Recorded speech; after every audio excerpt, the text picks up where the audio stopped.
Hi guys, welcome to my channel. ఈరోజు మన ఛానల్లో మోతీచూర్ లడ్డు ఎలా చేయాలో మీకు చూపించబోతున్నాను. ఈ లడ్డు చేయడం చాలా ఈజీ. బూందీ గరిట కూడా అవసరం లేదు. పిండి పట్టించే పని కూడా లేదు. ఈ లడ్డూలు చాలా సాఫ్ట్గా వస్తాయి. ఎలా చేయాలో చూసేద్దాం.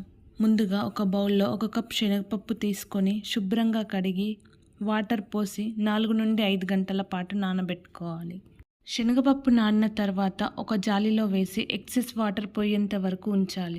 ఇప్పుడు శనగపప్పును మిక్సీ జార్లో వేసి బరకగా గ్రైండ్ చేసుకోవాలి. మిక్సీ పట్టాక చూస్తే ఇలా కొంచెం రవ్వలాగా ఉండాలి. స్టవ్ పైన ఒక గిన్నెను పెట్టి డీప్ ఫ్రైకి సరిపడా ఆయిల్ వేసి ఈ మిక్సీ పట్టుకున్న శనగపప్పు పేస్ట్ను చిన్న చిన్న పకోడీలాగా వేసుకొని ఫ్రై చేసుకోవాలి. పకోడీలు వేసిన తర్వాత 1 నిమిషం అలానే వదిలేయాలి. తర్వాత కలుపుకోవాలి. ఈ ప్రాసెస్ మొత్తం మీడియం ఫ్లేమ్లోనే చేసుకోవాలి. పకోడీలు మరీ ఎక్కువ క్రిస్పీగా ఫ్రై అవ్వకూడదు. హై ఫ్లేమ్లో ఫ్రై చేస్తే బయట మాడిపోతాయి, లోపల బాగా ఉడకవు. ఆయిల్ నుండి వచ్చే బుడగలు తగ్గిన తర్వాత వీటిని బయటకు తీయాలి. ఇవి చల్లారాక మిక్సీ జార్లో వేసుకొని బరకగా గ్రైండ్ చేసుకోవాలి. ఇలా చేస్తే మోతీచూర్ లడ్డు పూసలా వస్తుంది. ఇప్పుడు ఒక ప్యాన్లో 2 స్పూన్ల నెయ్యి వేసి డ్రై ఫ్రూట్స్ వేసుకొని ఫ్రై చేసి పక్కన పెట్టుకోవాలి.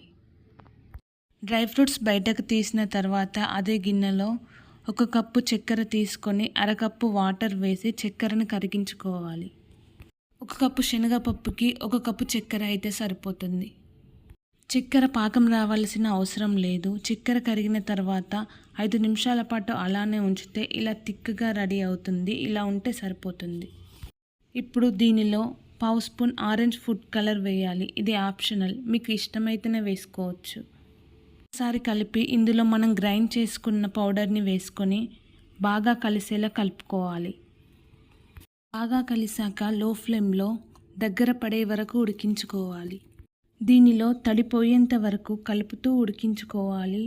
ఇలా దగ్గరికి వచ్చిన తర్వాత స్టవ్ ఆఫ్ చేసి పక్కన పెట్టుకోవాలి.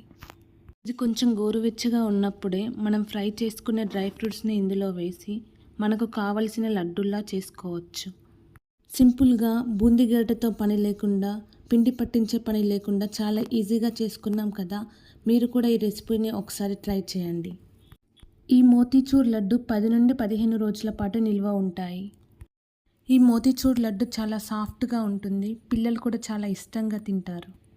ఇలాంటి ఈజీ రెసిపీస్ మన ఛానల్లో చాలా ఉన్నాయి. తప్పకుండా ట్రై చేయండి. మీకు ఈ వీడియో నచ్చినట్లయితే లైక్ చేసి, షేర్ చేసి మన ఛానల్ని సబ్స్క్రైబ్ చేయండి.